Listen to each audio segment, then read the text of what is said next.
Hello everybody and welcome back to another video. This time I'm going to be speed running the tutorial section of Mabinogi. I'm doing this on an elf because the tutorial is slightly shorter, and I'd encourage you to try to beat my time, which is going to be in the top right corner as you see it now. The settings I have on have instant speed for the dialogue, and I have my hotkeys set up as I normally would. But this is a totally new account using the Nexon launcher. So this is the only character I have on here, and it's the first time this account has done anything. It's the very first character on the account. So as you see here, I'm just going through and following through the tutorial. There's no really quick way to do this other than having the dialogue speed on. So on your main account, make sure that you set your dialogue speed to instant, because that will help a lot. Here you see I had to change the screen back to borderless. Windowed mode.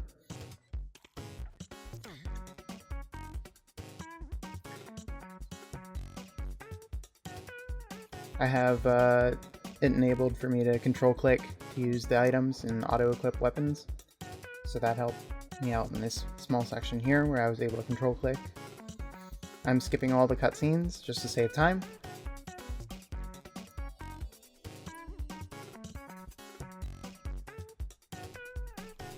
Here I find that using the wooden stick is actually slightly faster than using bare hands.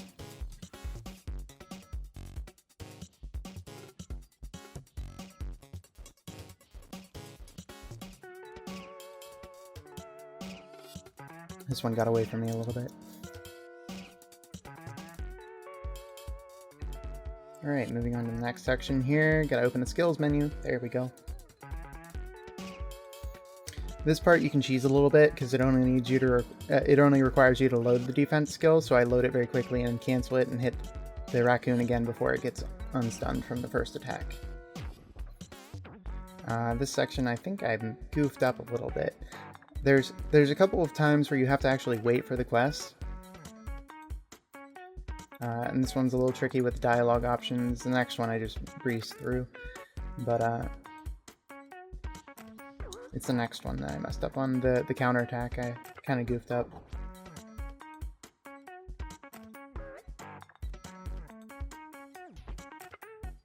You don't actually have to kill the enemy, you just have to finish the combination on the screen. Here I accidentally attacked the snake that you're not supposed to use for this section, which is not going to auto-attack me back because of its AI. So this is definitely something you could save time on if you want to try and beat my record here. And here it fails me because I didn't use the auto-attack first. And then it's on cooldown, so it takes a bit longer, but it's going to smash me anyway, so that's fine. And now we run our way all the way back to the little NPC up here.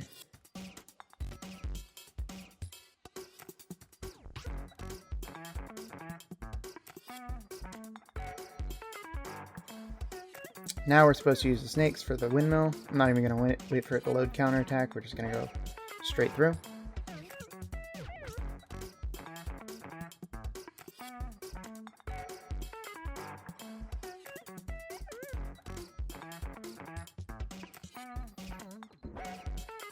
I just skipped through the dialogue options. I don't even know if I got those answers correct or not. I assume I did because it went pretty quick.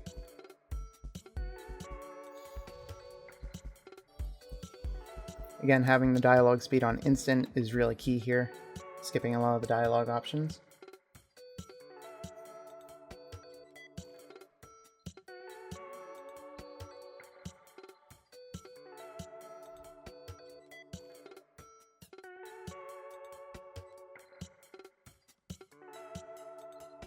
And here, just before I teleport, I make sure that the quest is asking me to teleport at this point. Make sure I have it completely set up there.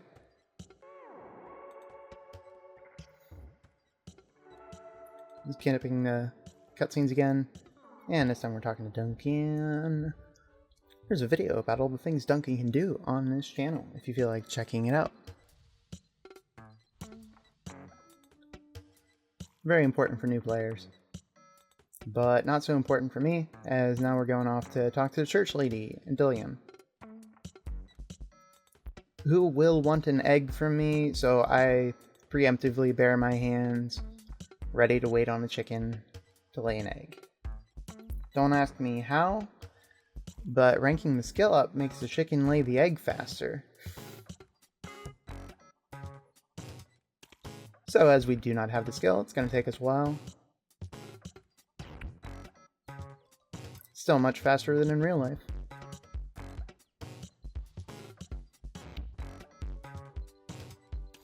Alright, and now I walk back to Duncan before we even get the quest to do so. There's the quest.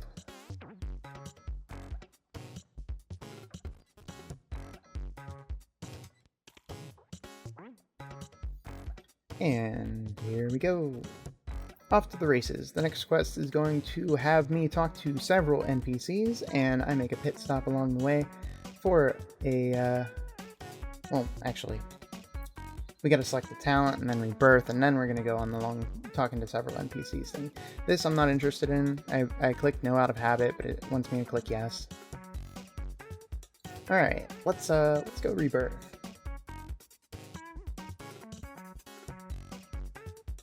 Now, I'm sure there's a way to do this slightly faster here, where you could shave off some time by selecting one of the first 3 talents here, but I'm going to select Ninja.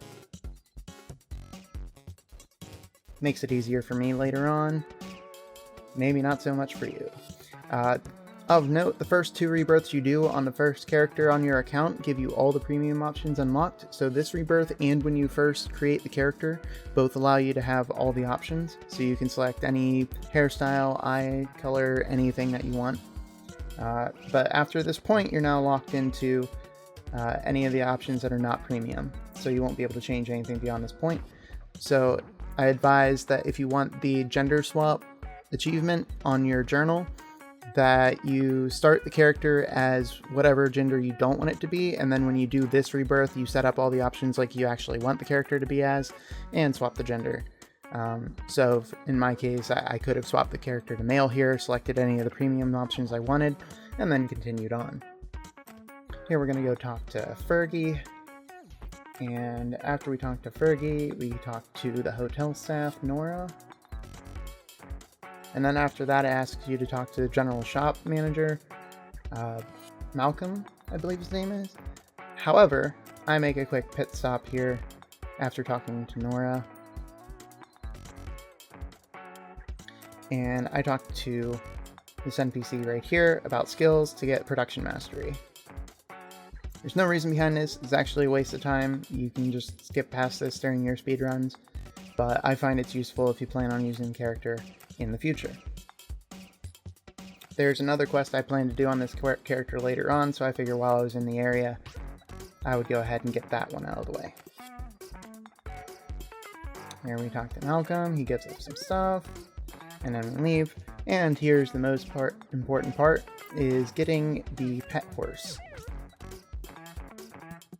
You'll see why this is the most important part very, very quickly here, as we start on the next series of quests. Here I just equipped the premium items that it gave me. Of note, the premium items are going to be for the gender of the character that completed that quest. So you're going to struggle a little bit here to have gear. I accidentally clicked the holy water instead of the whistle.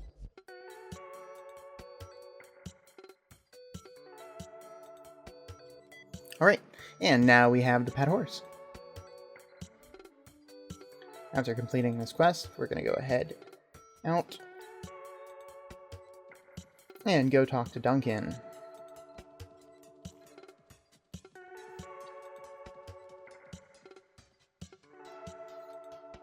This is now going to set us up to go outside of tier, and you can see here I'm using the Traveler's Guide, which is free before level 1000, which this character definitely is.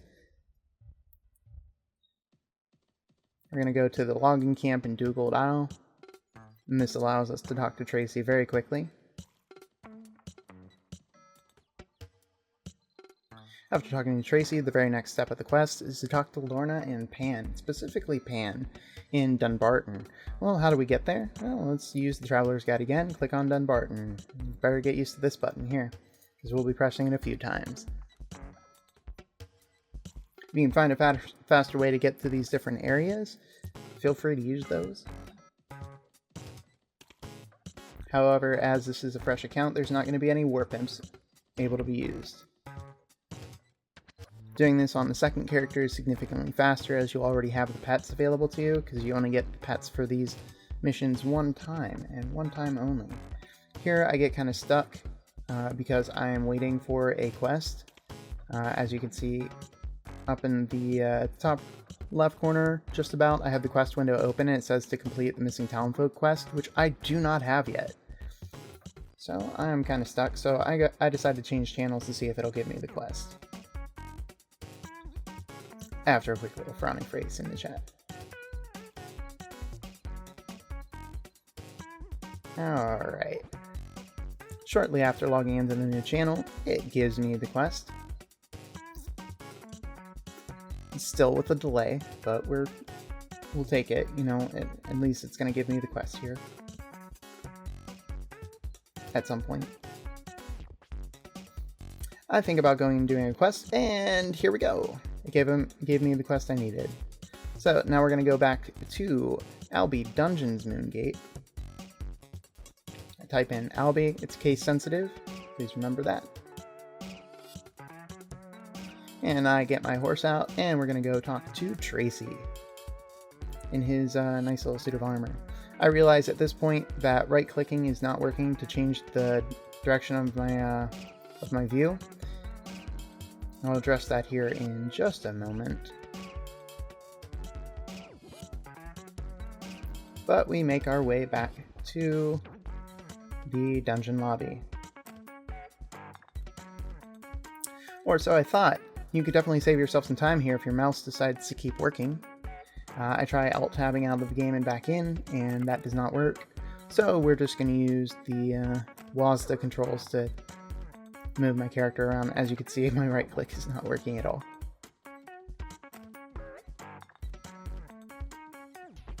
I use Alt to be able to click on the dungeon's entrance here, as I'm not able to see it visually. And here I hop off the horse and decide that rather than go through the dungeon without it, I'm going to try like relogging. I tried changing channels first to see if this would work, and it did not. So here I log out and log back in.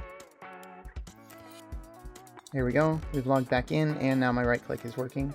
So I'm going to go ahead and enter the pass.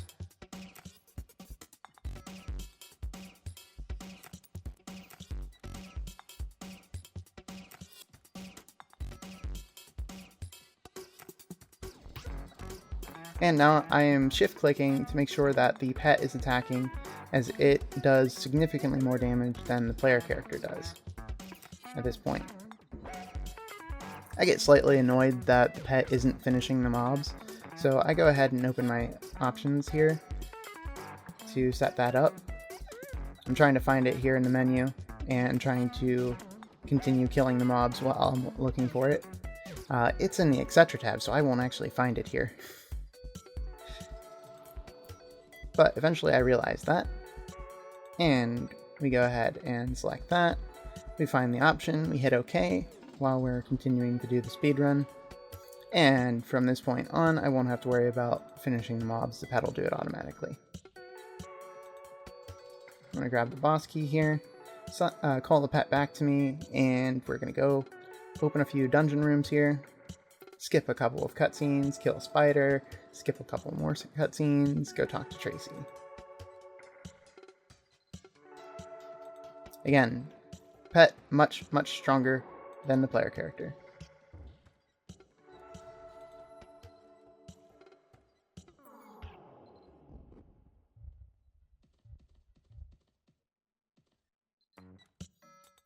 I just barely grabbed the gold here and decide to exit. That chest may not even be worth your time.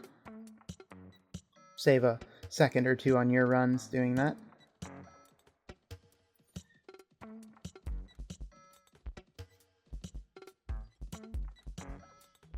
And here's another point where you could save some time. Do not attack the fox.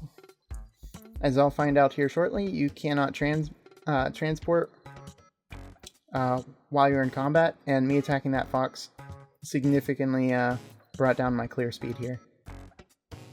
Really unfortunate.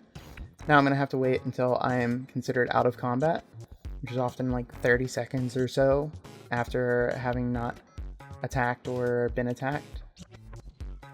There we go. Now it lets me transport back to Dunbarton so we can talk to Lorna. And Lorna, hopefully, this time gives us the quest right away, instead of making us wait and change channels and hope.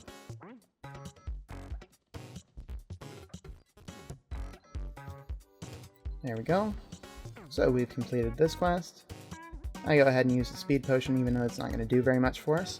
And she gave us the quest right away. This time we need to go talk to Padan. Instead of using the Traveler's Guide to go to Tara, it's faster to use the Dungeon Guide to go to Enemy Behind, as you'll see me do here. This takes us directly to the mission board in Tara, which is directly next to Padan here. There's a possibility that using the Dungeon Guide just like that is also faster than walking between the Stonehenge and the mission board. But I didn't do that. I just finished the mission and then walked over. As your character will have to be out of combat, and my character was definitely not at that point, because I did attack a few of the enemies.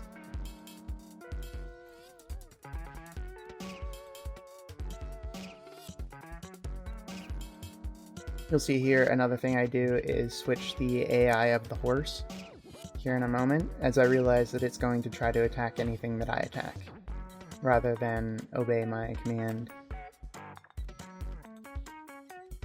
I do that simply by right-clicking on the horse, clicking on Set Guidelines, and then selecting Command Mode. There we go. And apply the AI. Now it's going to use that AI instead. So now it'll actually listen to me when I tell it to attack things.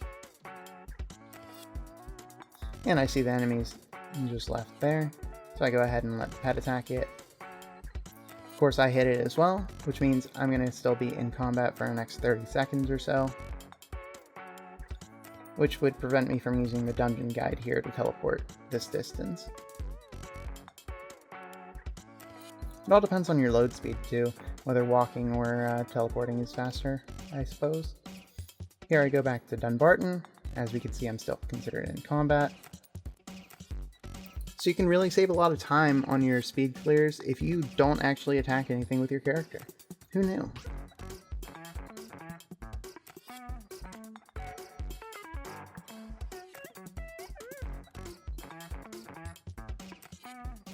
Alright, and we're running back to Lorna now to talk to her.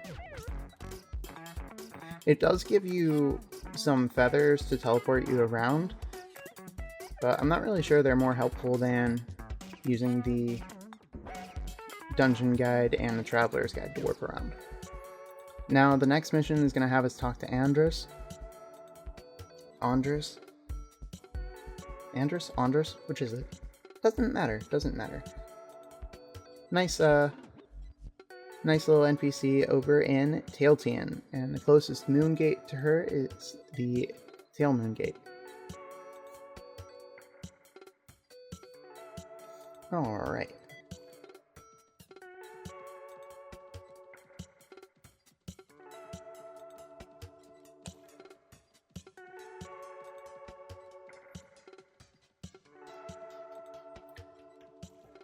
I had actually forgotten the second part of this quest is to talk to Andrus with a pet summoned. So I actually had to open up the menu and find the quest, which I didn't realize I also already had open, and could have very easily just scrolled down to see the quest requirement. And there we go. Now we gotta go back and talk to Lorna again.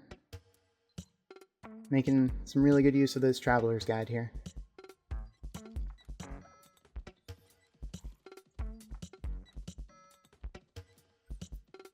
Those tips that you see on the top of your screen can be removed by removing the Lorna and Pan accessory from your character's equipment. It doesn't actually add any stats to you, and it auto-equips it when you finish rebirthing the character for the first time and selecting your talent. So if those are in your way, you can remove those by unequipping the item. So we're going to talk to Erwin here.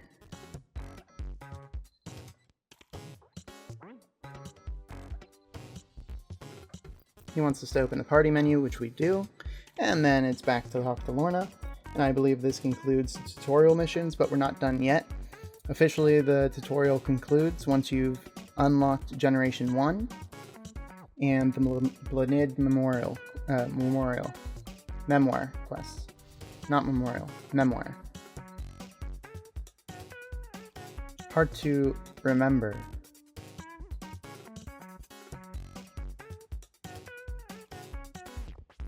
Alright, so here I'm going to use the Traveler's Guide. I'm going to go to Albi Dungeon, as it's the closest moon gate to Duncan, who we need to talk to wrap things up here.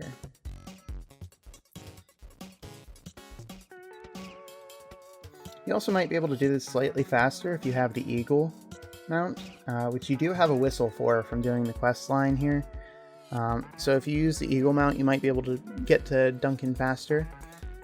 It just would take some extra time to figure out what to name the pet, and usually that takes longer than actually summoning it and doing all that, so I decided to forego that.